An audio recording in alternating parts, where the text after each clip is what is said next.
Hi, welcome back to Project Live Awake. My name is Jana Nixa. This channel is all about mastering your mindset, raising your vibe so that you can truly live an awakened and inspired life. Today's topic is all about living awake. What does it look like? What are the sorts of things that you do and feel and act in and on the daily basis? What does it look like? So I'm going to break it down into 4 buckets, and I'm excited to dive into this topic because it's one of my favorites, so stick around.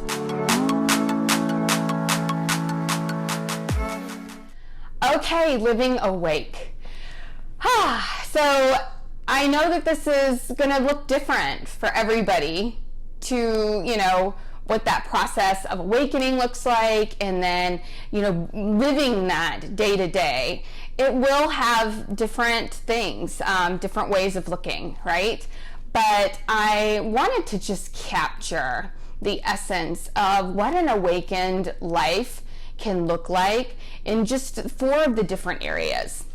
And so the first area that I think is just crucial that anybody who's living awake is going to be doing on the daily basis is going within and connecting with self. So, through meditation, through walks in nature, through journaling, but they are going to value and understand that time is crucial to just being dedicated to listening, dedicated to just spending that quality time with yourself, on yourself. And so it takes self-care to a whole nother level.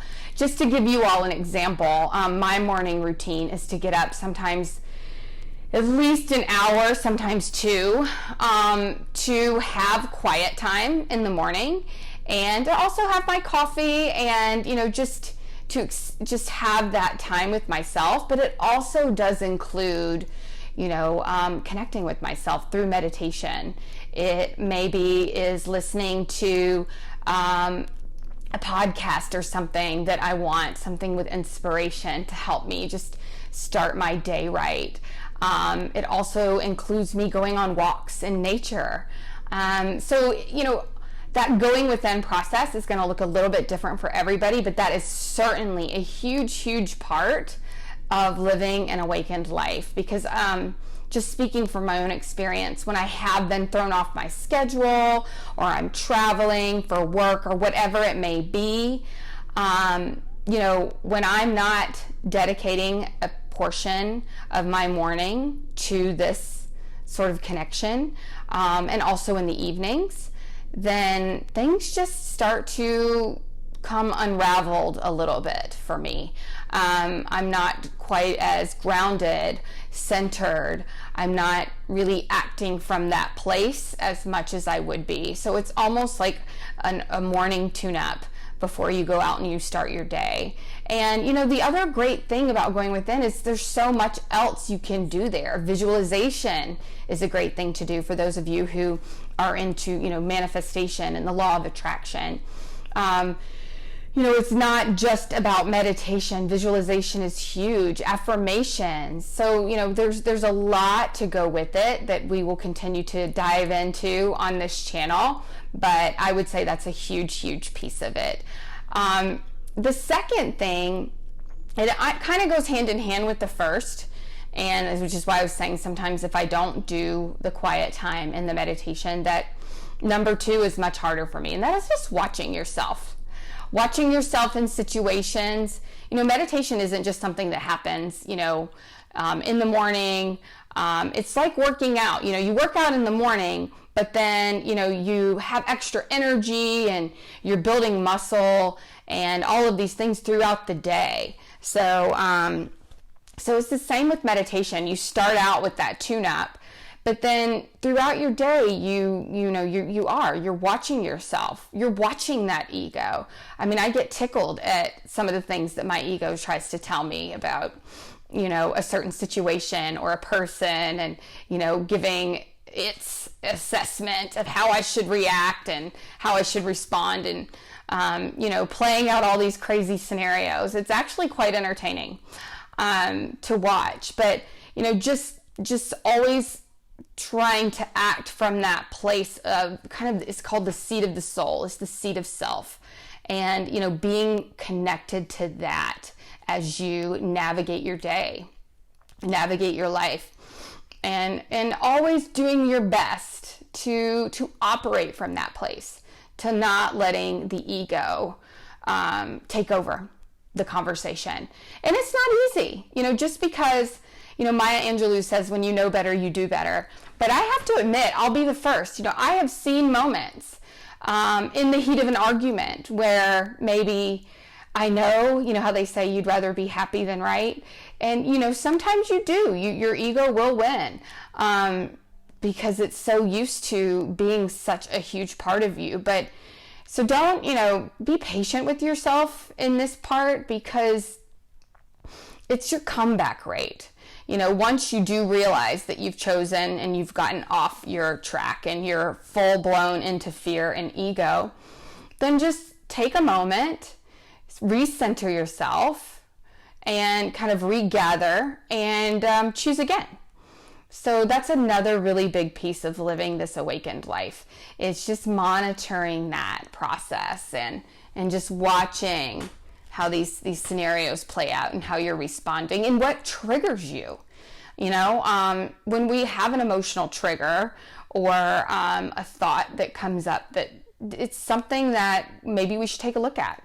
So, when these things do get your goat, so to speak, it's an opportunity to look at that and say, I wonder what that is that's, why has that got me so upset?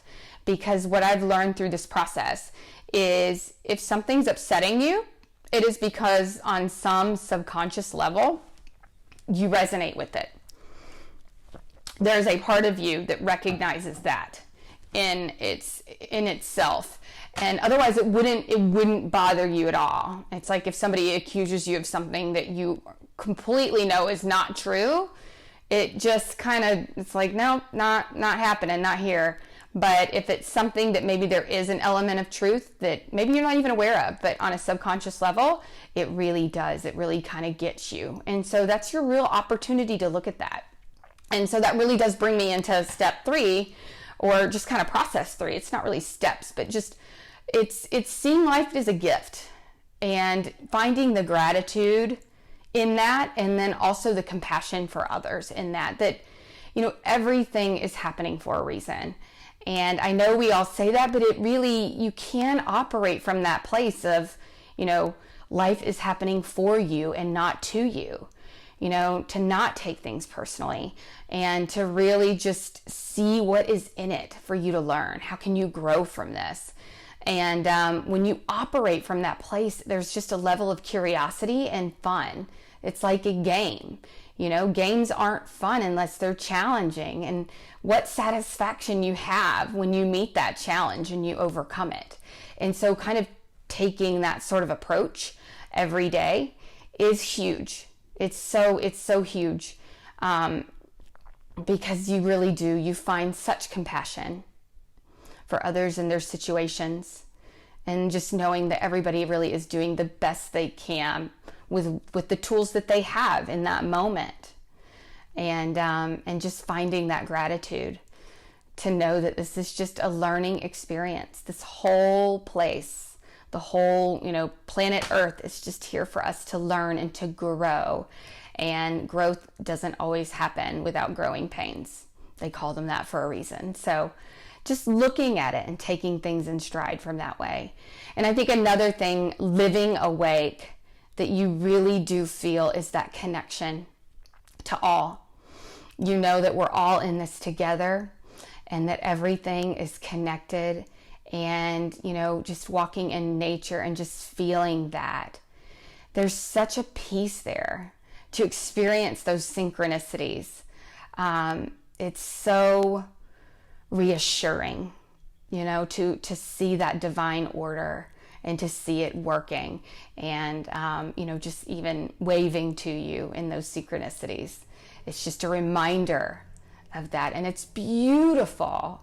And I think when you can operate from that place of connection and love and support, there's just this peace that comes over you because you've surrendered and you trust.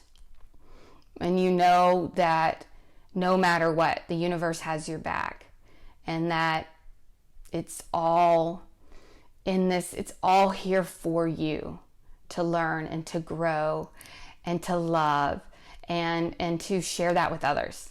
And so many situations that you would have labeled bad or sad or whatever they may have been to you in the past, you just look at everything through a different lens, and there's this peace. I mean, I can sit here and say, as somebody that used to worry so much, have so much anxiety, would lose sleep over it, having lived and walked in those shoes, to walking in this live awake place that I am now, it's like night and day. I really don't worry anymore. There is that trust. And again, guys, I'm going to keep it real. That doesn't mean that I don't get upset. That doesn't mean that my kids don't frustrate me, or, that I'm not disappointed at times, or any of those things. But it is a different perspective. And then once you make that shift, if you do start to go in and fall into those older patterns, you recognize it. You have the tools to bring yourself out of it. And that's what it's all about. So thank you so much for watching. I hope you enjoyed this, and I hope you were on your journey living awake. Feel free to comment below. I would love to hear more about it. Any questions that you have, don't forget to like this video if you like what you're hearing, and subscribe. I put out new videos every Tuesday and Thursday, and don't forget about our live meditations on Saturday mornings, 9 a.m. Eastern Standard Time, and hit that notification bell so that you're notified, so that you can sit and we can all meditate together and we can grow together. Thanks again for stopping by, and keep shining your light.